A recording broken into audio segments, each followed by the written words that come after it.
앞 시간에 이어서 제4장으로 넘어갑니다. 3일 뷰티의 결산 처리를 한번 해보겠는데요. 자, 결산에 대해서도 우리가 이론에서 좀 배웠습니다만은 이론에서보다도 새로운 내용이 많이 있습니다. 어떠한 결산을 수동 결산하고 어떠한 결산을 자동 결산해야 되느냐. 이론에서는 저희가 결산 수정 분계에 대해서 좀 너무 어렵기 때문에 뒤에서 실기하면서 합시다라고 이렇게 대부분 넘어갔어요. 그거를 전부 한번 해봐야 되겠죠? 자, 결산 프로세스에 대해서 한번 이 박스에 있는 도표를 보고 한번 보도록 하겠습니다. 자, 결산을 하기 위해서는요, 결산 사항을 전부 리스트업을 합니다. 결산 사항을 전부 체크한다는 거죠. 그래서 그 내용을 중에서 수동 결산해야 될 사항은 어떤 것이냐. 수동 결산 사항을 찾아냅니다. 그래서 수동 결산은 일반 전표에다가 입력을 하면 됩니다.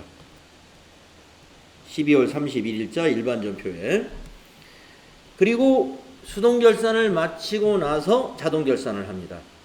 자동 결산은 결산자료 입력이라고 하는 메뉴를 이용해서 하게 됩니다.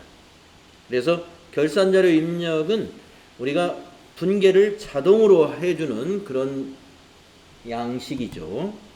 그래서 순서가, 자, 결산사항이 뭐가 있느냐 체크하고, 그 중에서 수동 결산사항을 분리해서 일반 전표에 입력을 먼저 한 다음에 이어서 자동 결산을 하게 되는데, 자동 결산이라는 것은 결산자료 입력이라는 메뉴를 이용한다. 그러면 손익계산서와 재무상태표와 같은 재무제표가 완성이 되는 것입니다. 자, 그러면 수동 결산은 어떤 내용을 수동 결산해야 되느냐? 수동 결산할 사항이 굉장히 많아요. 수동 결산할 사항이. 자, 첫째, 손익의 결산 정리. 여기서 손익이라는 건 수익과 비용을 손익이라고 하는데, 수익과 비용을 발생주의에 입각해서 정리를 해야 됩니다. 그 중에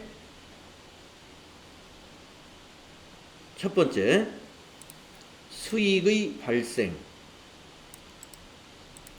수익을 발생시켜라. 결산일 기준으로. 이게 무슨 말이냐면은 당기에 속하는 수익이지만 결산일까지 돈을 받지 않았다면 결산일까지 수익으로 계상을 안 했겠죠. 그런 부분을 찾아서 당기의 수익으로 분계를 해줘야 된다 이 말입니다. 기간이 단기에 해당된 거라면 단기의 수익으로 발생시켜라 하는 게 수익의 발생입니다. 현금주의로 회계 처리하지 말고 단기에 해당된 것은 수익을 발생시켜라. 그래서 대변에는 수익이 해당이 되고 차변에는 미수수익으로 자산 처리해라 하는 얘기입니다. 돈을 받았다면 차변에 현금으로 들어왔겠죠. 그러나 아직 못 받았으니까 미수수익이라는 자산으로 처리하고 대변에는 해당되는 수익 계정을 넣어준다 이런 얘기입니다. 그래서 밑에 A를 드러냈습니다. 은행 예금에 대해서 이자 3만원을 계상하는 경우는 이렇게 하라 하는 겁니다. 그러면 은행 예금에 대한 이자 3만원을 왜 수익으로 잡아주느냐, 이걸 이해를 먼저 해야 돼요.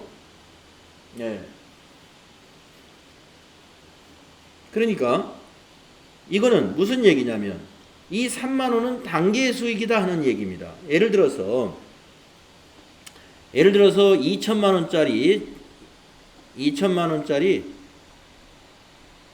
정기예금에 가입을 했습니다. 2천만원. 2천만원짜리 정기예금 가입.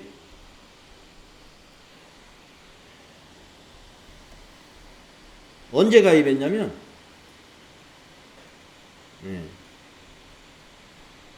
한 10월 1일 날 한번 가입을 했다고 볼까요? 10월 1일. 그러면 1년짜리라고 보면 내년 9월 30일이 만기예요. 그러면 9월 30일 날 만기 때 원금 2천만 원 하고 1년치 이자하고 약정된 이자에 따라서 원금과 이자를 이날 받게 되는 거죠. 그러면 9월 30일 날 수익으로 보면 되는데, 이자 수익 얼마 보면 되는데, 우리는 현금주의가 아니라 발생주의다 이런 얘기예요.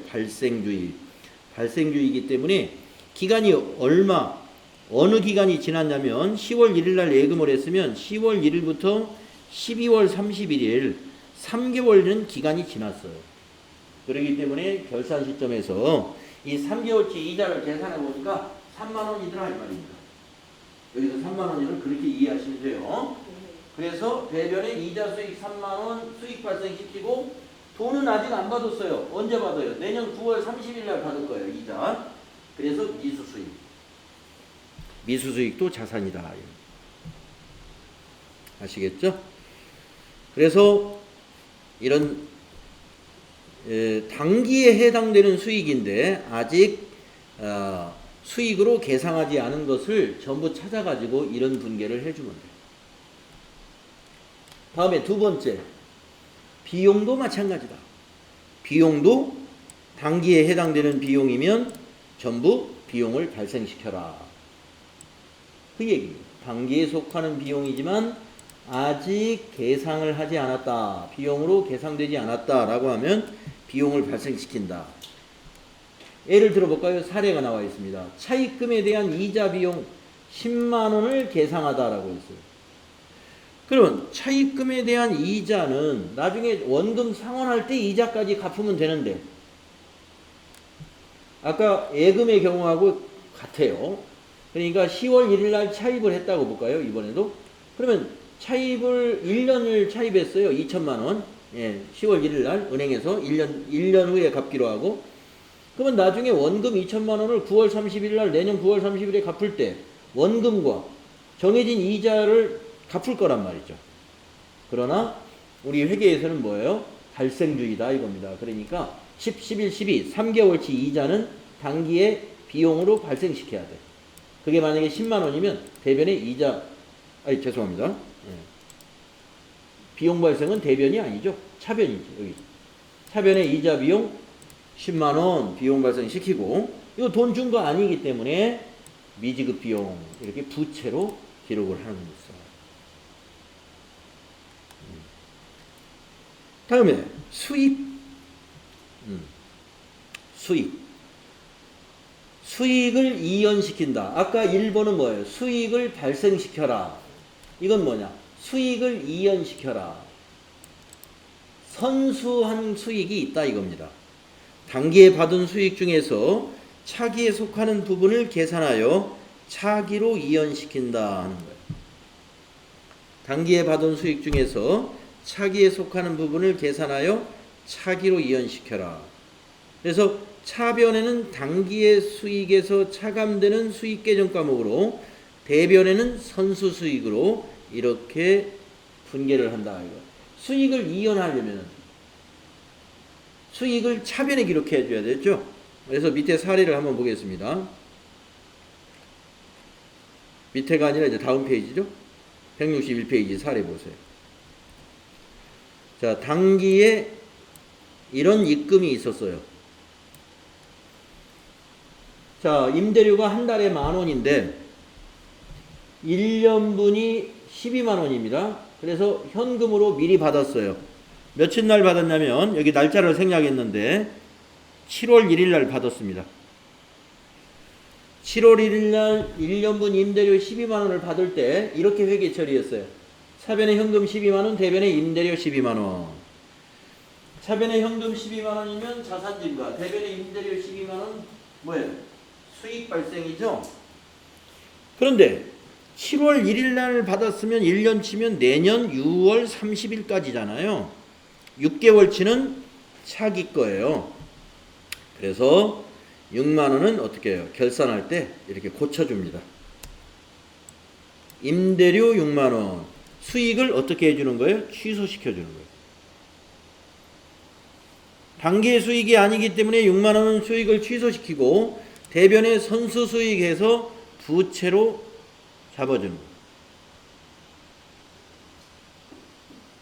이러한 수정분계를 해야 유용한 회계처리, 즉 정확한 회계처리가 된다 이런 얘기입니다.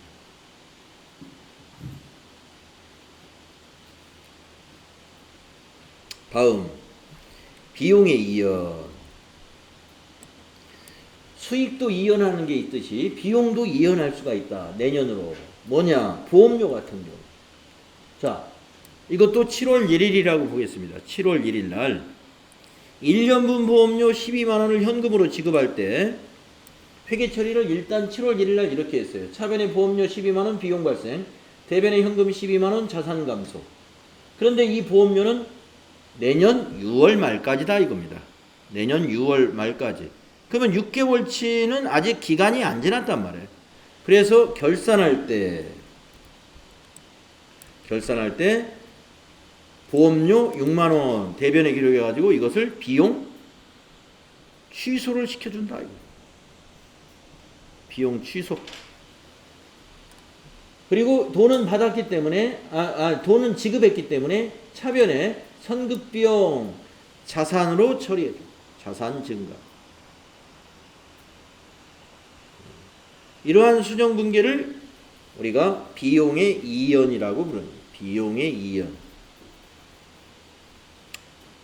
차기의 비용으로 넘겨준다 하는 얘기입니다.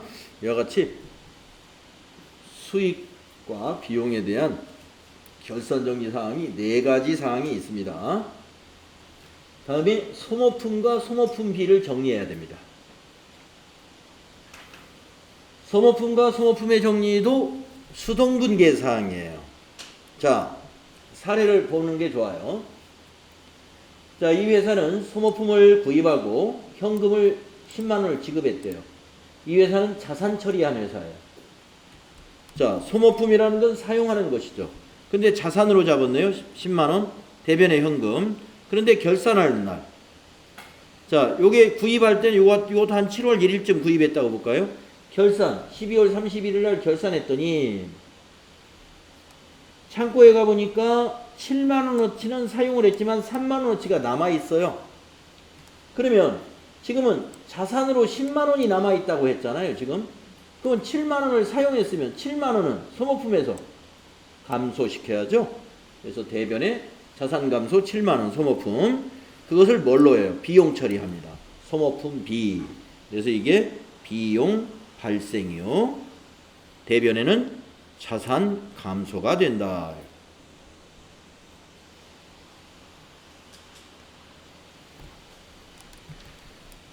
그 다음에 또 어떤 회사는 소모품을 구입하고 비용으로 처리하는 회사도 있다.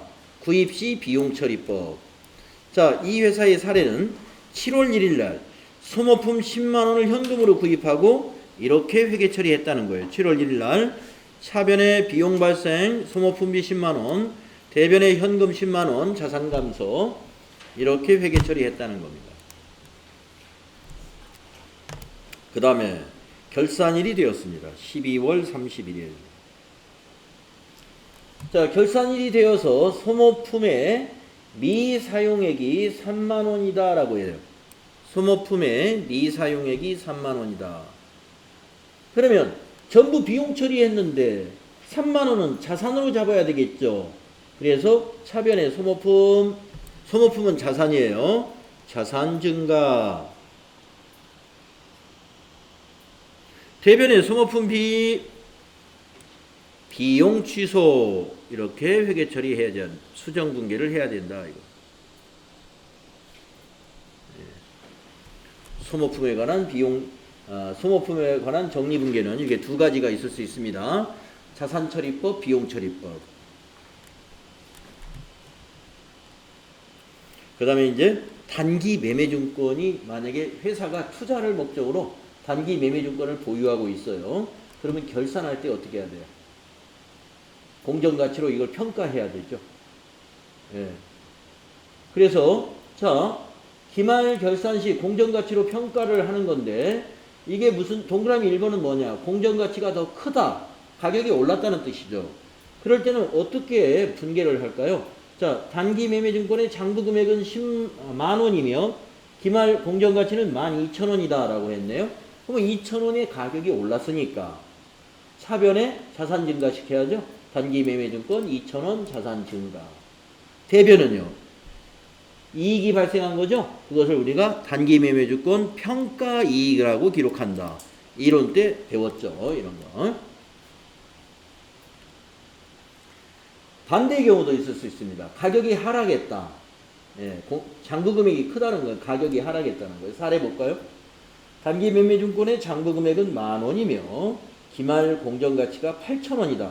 10,000원에 샀는데 가격이 8,000원으로 떨어졌어요. 그러면 차변에 단기 매매증권 평가 손실 2,000원 비용 발생. 대변에 단기 매매증권 2,000원 자산 감소. 이렇게 되죠? 여기가 비용 발생이요. 비용 발생. 대변은 자산 감소요. 네, 이런 회계 처리를 우리가 12월 31일자 일반 전표에 입력을 해야 된다. 그래서 단기 매매 증권의 평가 또는 여기서 빠졌지만 매도 가는 증권도 마찬가지로 평가를 합니다. 그 다음에 현금 과부족을 정리해야 됩니다. 현금 과부족 계정이 있으면 남는 돈이면 잡이익으로, 모자라는 돈이면 잡손실로 대체를 시켜야 됩니다. 현금 과부족에 잔액이 있으면 안 됩니다. 예제가 있나요? 예. 여기 사례를 한번 볼까요? 자, 기중에 현금이 많은 것이 발견됐어요. 이거 뭐예요? 이렇게 했다는 것은 실제 현금이 많다. 예, 남다는 거죠. 자, 현금 과잉 사례를 볼까요? 장부상 현금이 50,000원이고 실제 현금이 60,000원이래요.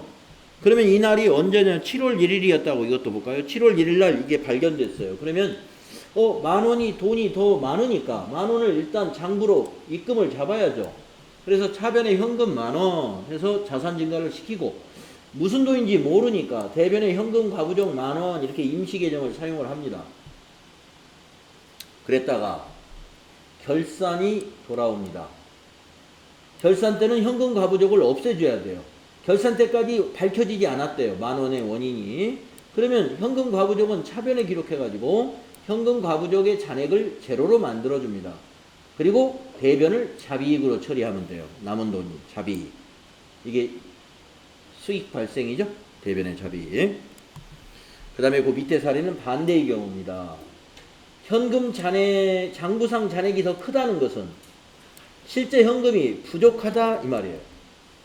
자, 7월 1일 날 현금 10,000원이 부족한 50,000원인데 장부상 현금은 50,000원인데 실제 현금이 40,000원, 10,000원이 부족한 것이 발견이 됐어요.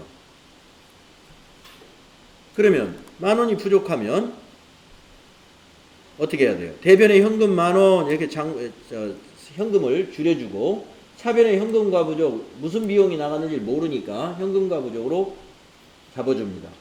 그랬다가 결산일, 결산 때까지 현금 과부족 10,000원의 원인이 밝혀지지 않아요. 그러면 현금 과부족을 대변에 기록해가지고 제로로 만들고, 차변은 그걸 잡손실로 기록합니다. 비용 발생. 예, 이렇게 하는 거 결산 수동 결산에 해당이 된다.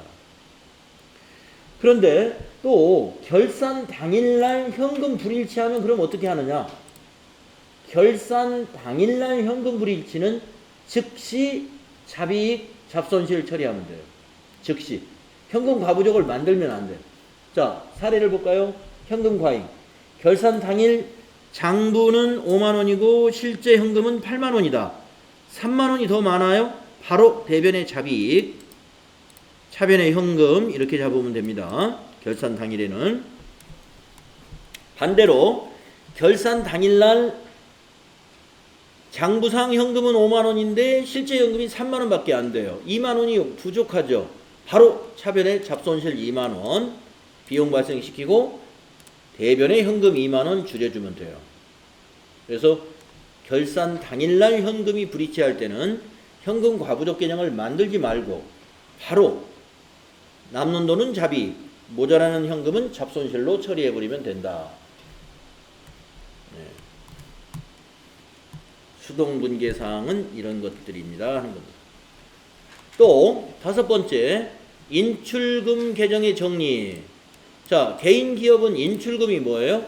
사업주가, 즉 사장님이 회사 돈을 가지고 가서 가지고 나가면 그게 바로 인출금입니다. 자, 내용을 볼까요? 사업주가 개인적 용도로 기업의 현금이나 상품 등을 인출하는 경우에 인출금 계정으로 분계하고 기말에 인출금 계정 잔액을 없애주고 자본금에서 바로 빼줘라 이거예요. 자, 사례를 보겠습니다. 자, 이것도 7월 1일 날 이런 일이 있었어요. 사업주가 개인적 용도로 현금 10만 원을 가져갔습니다. 그럴 때 우리 7월 1일 날은 그냥 이렇게 분계해라 이거예요. 차변에 인출금 10만 원, 대변에 현금 10만 원. 결산일 때까지 사장님이 현금 10만 원을 안 주었습니다. 결산일 현재 인출금 계정 잔액이 10만 원이 있어요. 그러면 인출금 임시 계정이니까 대변에 적어서 없애주고 바로 자본금에서 빼준다 이거예요. 자본 감소. 자본금이 차변에 오면 자본 감소. 그래서 사업주가 회사 돈을 가지고 가서 안 갚게 되면은 회사의 자본금이 자꾸 줄어드는 거예요. 그 대신 또 이익을 많이 내면 자본금이 꼭 주는 건 아니지만 하여튼 가져간 돈만큼은 자본금에서 빼줘야 된다. 자, 그래서 여기까지가 수동분계 사항은 이런 것들을 수동분계해야 됩니다 하는 거예요. 그러면 이제 자동분계 사항은 뭐가 있을까? 매출원가, 상품 매출원가를 상품에서 대체하는 분계입니다. 그래서 매출원가를 어떻게 계산하냐면요. 상품 매출원가 공식 아시죠? 상품 매출원가는 기초상품 재고액에다가 단기상품 매입액을 더합니다. 그래서 기말상품 재고액을 빼주면 되는데 이게 실제로 여러분이 계산하는 게 아니라 기말상품 재고액을 입력만 해주면 돼요. 이걸 입력하고서 점표 추가 누르면 자동으로 이런 분계가 자동으로 만들어요. 자동 입력 점표. 이 분계가 자동으로 됩니다. 그 다음에 두 번째, 감가상각비의 계산. 우리가 고정자산 등록을 해놓고요. 이것도 자동 점표 입력, 차변의 감가상각비, 대변의 감가상각 누계, 이 분계가 자동으로 만들어져요. 그 다음에 매출 채권에 대한 대손해상액의 계산.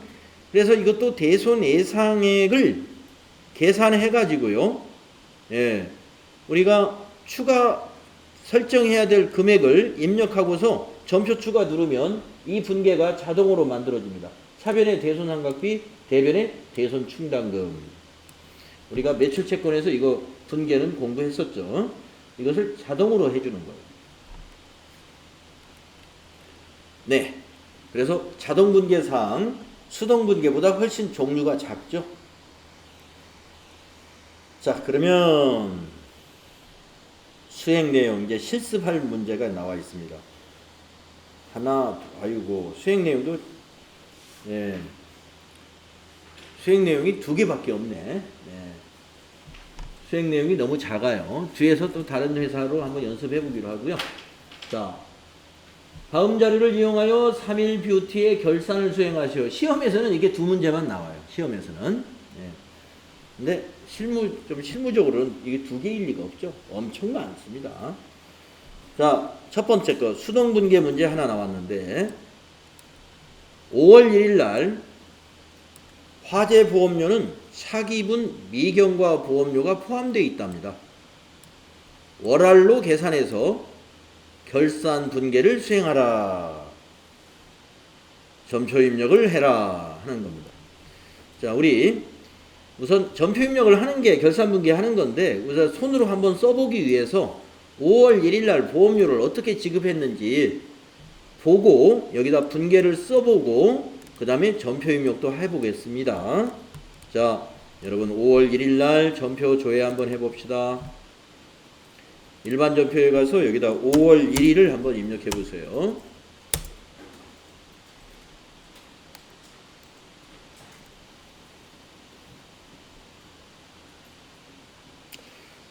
자, 5월 1일 입력해 봤습니다. 그랬더니 차변의 보험료, 삼성화재의 본사 건물 화재보험료 60만원. 대변의 보통예금, 보통예금으로 화재보험료를 지급했습니다. 우리가 이거 입력했던 거 여러분 아마 기억나시는 분도 있을 거예요. 자, 그런데 5월 1일 날 본사 건물 이거 1년치입니다. 1년치. 1년에 60만 원인 거예요. 그러면 이게 보험 기간이 5월 1일부터 내년 4월 30일까지죠. 그러면 현재 결산일 기준 12월 31일 현재 미경과 기간이 몇 달이냐? 월할 계산해라. 몇 달일까요? 4개월이죠? 4개월. 12월 31일 현재 내년 4월 30일이 만기니까 미경과 기간은 4개월입니다. 4개월치 보험료가 얼마일까요? 1년에 60이면 20만 원이죠. 4, 5, 20. 네, 한 달에 5만 원이니까 4, 5, 20, 20만 원. 20만 원을 가지고 보험료가 전부 60만 원이 다 보험료가 아니라 20만 원을 빼주는 분계를 해주면 돼요. 자, 분계를 한번 써볼까요? 자, 여러분 여기다가 기록할 분계,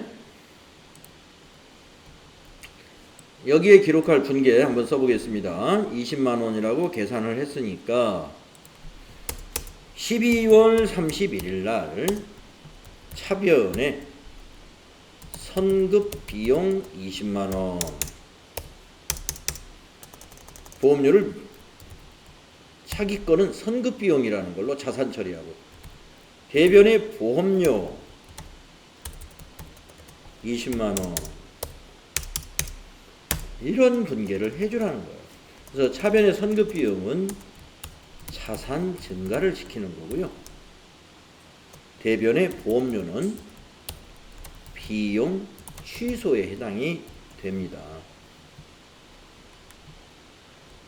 선급 비용을 설명할 때 우리 당좌자산 공부하면서 여러분에게 이 분계를 이 얘기 했는지 모르겠어요. 저도 가물가물한데 여러분 반에서 이 얘기를 많이 했는지, 이런 거는 어려우니까 다음에 하겠습니다 하고 넘어갔는지, 아마 여러분 넘어갔을 것 같아요. 이런 거 얘기 안 했죠. 선급비용 이런 거 얘기한 것 같기도 해요. 왜냐면 당좌자산에서 선급비용 개념 과목이 나오거든. 선급금과 선급비용. 그때 선급비용을 여러분에게 이해시키려면 이 보험료를 가지고 예를 들을 수밖에 없어요.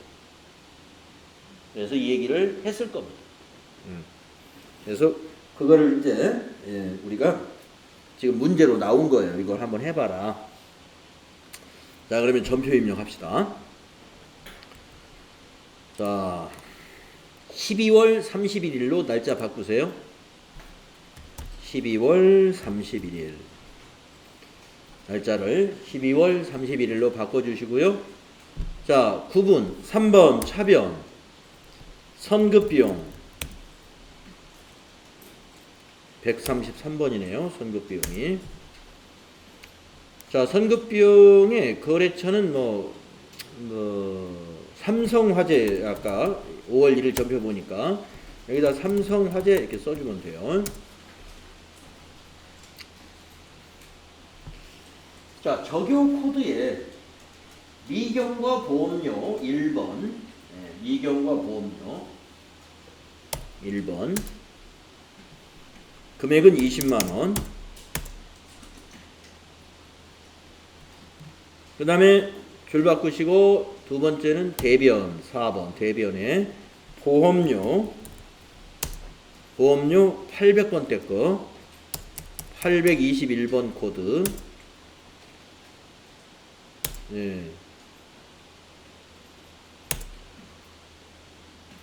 적용은 위에 거 그냥 보험료의 선급비용 대체 3번 저기 딱 맞네요. 보험료를 선급비용으로 대체하는 결산분기예요. 네, 그리고 20만 원 입력하시면 돼요. 이렇게 입력하시면 된다.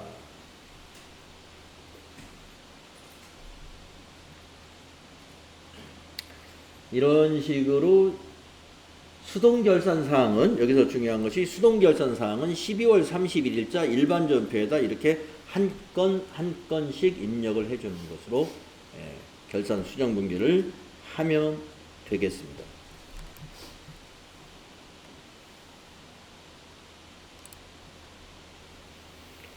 다음에 두 번째 문제는 자동결산 문제가 하나 나왔어요. 자, 결산자료 입력이라는 메뉴를 활용하여 다음의 내용을 자동결산하고자 한다. 수행 1번. 기말 재고조사를 실시한 결과 상품 재고액은 4,500만 원이다. 요거 입력만 해주면 돼요. 그 다음에 수행 2번. 당기분 감가상각비에 대한 내용은 다음과 같다. 건물이 80만 원, 차량 운반구 200만 원, 비품 280만 원. 원래는 이제 이걸 일일이 계산한 걸 입력하는 게 아니라 고정재산 등록한 거에서 자동 계산해가지고 이렇게 하는 방법이 있는데, 일단 이 문제에서는 이거 일일이 넣으라는 겁니다. 그럼 넣어주면 돼요. 어디다 넣어주는지 그것만 아시면 돼요. 자동 결산은 세 문제가 나왔네. 매출 채권, 외상 매출금과 받으러 잔액에 대하여 대손충당금 1%를 설정한다. 가로 열고 보충법 이랬습니다. 자, 요 수행 1번과 2번은 금액을 딱딱 계산을 해놨기 때문에 우리가 계산할 것 없이 입력만 하면 되는데, 마지막 수행 3번은 외상매출금 받으러움의 잔액에 대해서 1%만큼을 설정하는데 보충법으로 하겠다. 이건 계산을 해서 메모를 해두어야 되겠습니다. 자, 그러면 어떻게 해야 되느냐? 외상매출금과 받으러움의 현재 잔액이 얼마인지를 알아야 1% 계산하고 또 설정된 금액이 얼마인지를 알아서 빼줘야 됩니다.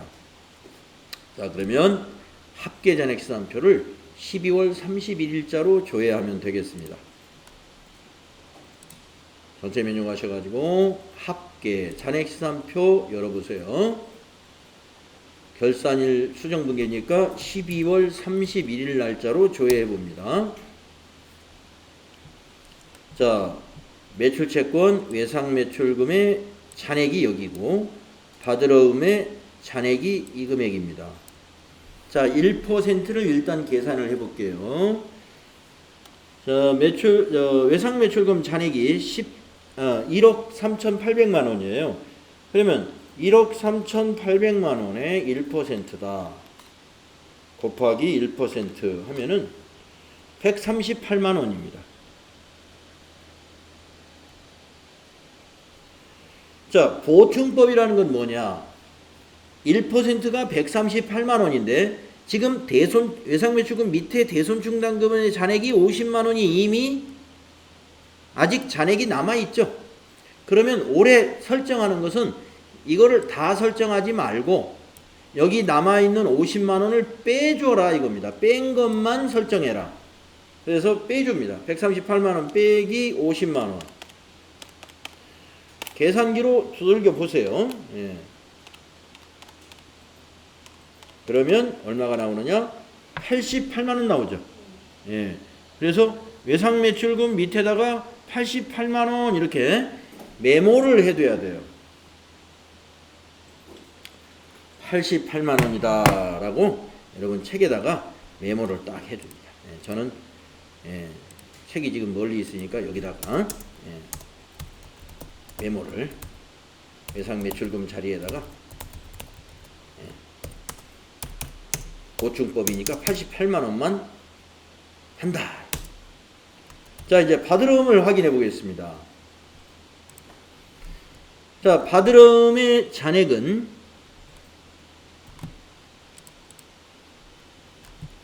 받으러움의 잔액은 500만 원이었죠.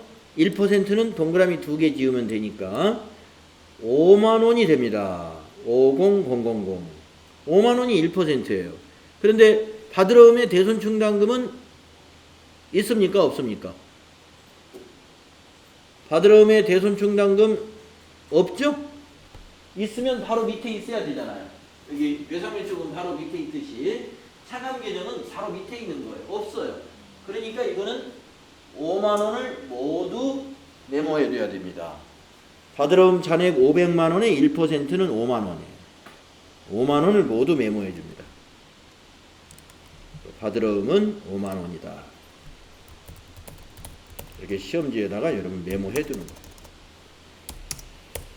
근데 결산정리사항을 이렇게 메모했다가 이제 이런 것들을 어디다 입력하느냐, 이제 이런 이제 자동 결산 사항을 무엇을 자동 결산해야 되는지를 잘 이렇게 리스트업 해가지고 이제 준비가 됐어요. 그러면 어디로 가요? 결산자료 입력이라는 메뉴로 간다. 가봅시다. 결산자료 입력이라는 메뉴는 어디 있느냐? 자, 전체 메뉴에 여기 결산 재무제표의 맨 처음에 있습니다. 결산자료 입력. 클릭해보세요. 결산자료 입력. 자, 결산 일자 1월부터 12월이라고 입력합니다. 1 엔터 12 그리고 매출원가 및 경비 선택이라고 나오는데 우리는 상품 매출원가인데 밑에 보시면 451번 상품 매출원가 코드는 입력하지 않습니다. 그랬네요. 해당 금액이 있으면 자동 반영됩니다. 그랬으니까 우리는 지금 상품 도소매업이니까 입력하지 말래요. 자, 확인 눌러주면 돼요. 제조업은 뭔가 입력을 해줘야 돼요. 자, 그러면 이러한 양식이 나타나는데 우리가 여기서 엔터 쳐보면은요, 커서가 긴 막대로 이렇게 나오는 곳은 입력하는 곳이 아니에요. 이런 데다 입력해 주는 겁니다. 이렇게 작아졌을 때. 자, 첫 번째 작아진 것이 기말상품 재고액 입력하라는 거예요. 자, 아까 문제에서 기말상품 재고액은 4,500만 원이다 이렇게 알려줬습니다. 이걸 입력하면 뭐가 계산되느냐? 여러분 여기다 이제 4,500만 원을 입력을 하시게 되면 이 금액이 달라져요. 상품 매출원가가 4,500만 원만큼에서 빠집니다. 기말상품 재고액을 빼주는 거니까. 한번 넣어볼까요? 45 플러스 엔터. 네, 그래서 아까 8,100이었는데 3,650으로 딱 바뀌었죠. 그래서 상품 매출원가는 여기 있는 기초상품 재고액에다가 단기상품 매입액을 더해가지고 기말상품 재고액을 빼주어서 이 계산이 나오는 거예요. 자, 그 다음에 엔터로 내려가 보세요. 이게 막대기가 셀이 큰 곳은 입력하는 곳이 아니라고 그랬죠? 여기서 작아지네요. 퇴직급여 전입액. 우리 회사에 퇴직금 계산을 해가지고 퇴직금 추계액을 여기다 입력하는 건데 이번 문제에서는 그거 퇴직금 계산 안 했어요. 지나가세요. 엔터. 퇴직연금 충당금 전입액도 없어요. 엔터. 자, 감가상각비 건물란에서 커즈가 작아지죠. 여기다 입력하면 돼요. 아까 문제에서 건물은 얼마다라고 거기 알려줬습니다. 80만 원이다. 그러면 여기다 80만 원 입력합니다. 800 플러스 엔터. 차량 운반구 입력하면 돼요. 차량 운반구는 200만 원이다. 그럼 여기다 200만 원. 2 플러스 엔터. 네, 비품은 280만 원이다 라고 알려졌죠? 네, 280만 원 여기다 입력. 2800 플러스. 네. 자, 엔터 치면 대손상각의 외상매출금란에 와 있어요. 아까 우리 계산했죠? 외상매출금은 메모를 했어요. 88만 원이었죠? 예, 거기다가 88만 원 입력해요. 880 플러스 엔터. 그 다음 받으러움 난에 와 있죠? 아까 메모했습니다. 우리가 받으러움은 5만 원 메모해 놨어요. 예, 그래서 받으러움 거기다 5만 원 입력합니다. 50 플러스 엔터. 자, 영업이익 지나가고 자, 엔터 쳐서 어디서 멈추냐면 조간법상의 특별상가 건물 조세감면법을 조간법이라고 그러는데 그런 내용 없어요. 없으니까 엔터로 그냥 지나갑니다. 네, 네, 끝났습니다. 이제 소득세 계산, 우리 소득세 여기서 주어진 자리 없죠. 이런 식으로 결산자료 입력은 자동 결산인데 해당 칸에다가 자료만 입력하고서 요걸 누르면 전표가 자동으로 만들어져요. 자, 이제 이걸 누르겠습니다. 전표 추가. 전표 추가 누르시고 예 한번 해볼까요? 예 하고 오면 전표 추가가 완료되었습니다 나오잖아요. 확인 눌러보세요. 네, 그리고 어디를 가느냐, 일반 전표에 가봅니다. 자, 일반 전표 12월 31일자 우리가 아까 1번 전표 하나만 만들었었습니다. 그렇죠? 자, 위에서 조회 단추 한번 눌러보세요. 조회. 그랬더니 몇 개가 쭈루룩 열로 와 있습니다.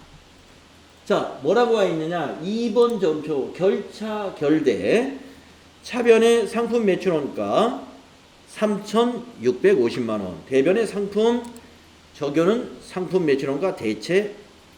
그래서 아까 기말 상품 재고액 입력했던 그 상품 매출원가가 여기에 비용으로 대체되는 분계가 자동 만들어진다. 또 3번 전표를 보면은 차변의 감가상각비 560만원, 대변의 203번 감가상각 누계액 80만원, 209번 감가상각 누계액 200만원, 213번 감가상각 누계액 280만원. 이게 뭐냐? 건물, 차량 운반구, 비품에 대한 감가상각이었습니다. 그래서 이걸 모두 비용이니까 차변에 이거 합쳐서 비용, 감가상각비, 판매관리비로 처리하고, 대변의 차감 계정 3개는 건물에 대한 거, 차량에 관한 거, 비품에 관한 거 서로 나누어서 대변에 가죠. 그 다음 마지막 4번 전표.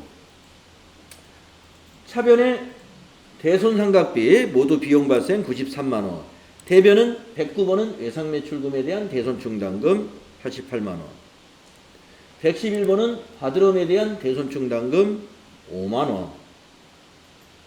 이것이 분계가 자동으로 만들어진다. 그래서 자동결산이라는 것은 이렇게 해당되는 데다가 값만 입력하고서 전표 추가 누르면 이러한 분계를 자동으로 해준다라고 해서 자동결산이라고 합니다. 네. 이렇게 해서 이제 결산을 하게 되면요, 결산하고 나서 이제 장부 마감을 하고, 장부 마감은 이제 손익계정 마감과 우리가 재무상태표 계정을 마감하면 모든 게 끝납니다.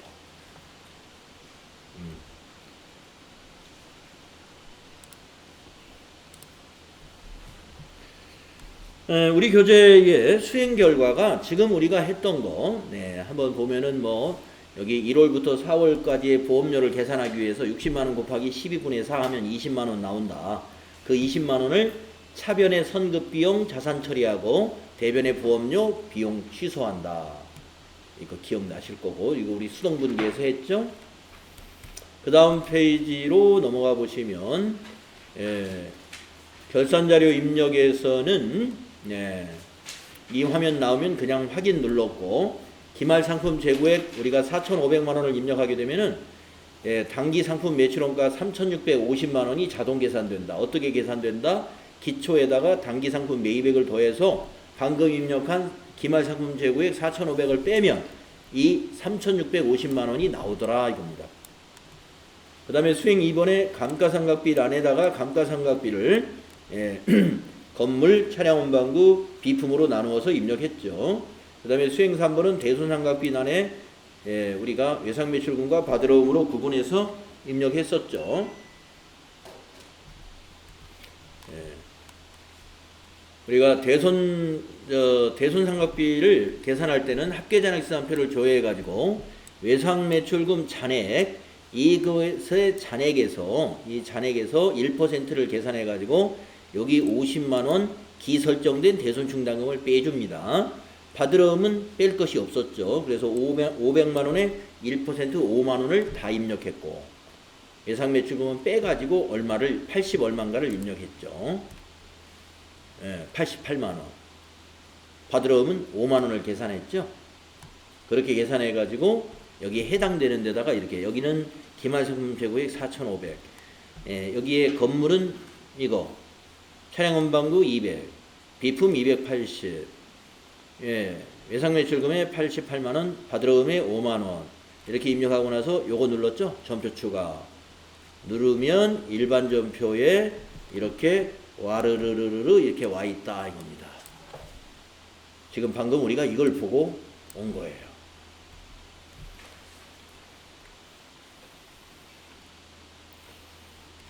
수행 팁 168번 수행 팁을 한번 보면요. 자동 분계로 해서 점표가 넘어왔는데 자동 분계 넘어온 걸 일괄적으로 지우고 다시 결산 자료 입력에다가 다시 입력해서 점표를 가져오고 싶어요.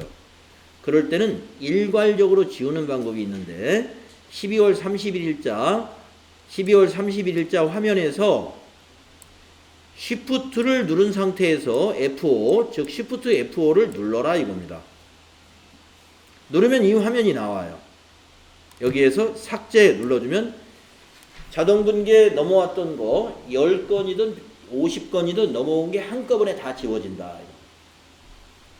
그래서 혹시 지우고 다시 하고 싶으시면 이 방법으로 자동 분계 일괄 삭제를 할 수 있습니다 하는 거. 네. 알고 계셔라 하는 거죠. 자, 그러면 결산까지만 끝나고 아직 이 3일 뷰티, 우리 회사가 3일 뷰티죠? 예, 3일 뷰티의 마지막 단계는 장부 마감이라는 단계입니다. 그래서 10분간 쉬었다가 다음 시간에 장부 마감은 어떻게 하는 건가? 장부 마감에 대해서 공부하겠습니다. 쉬었다 할까요?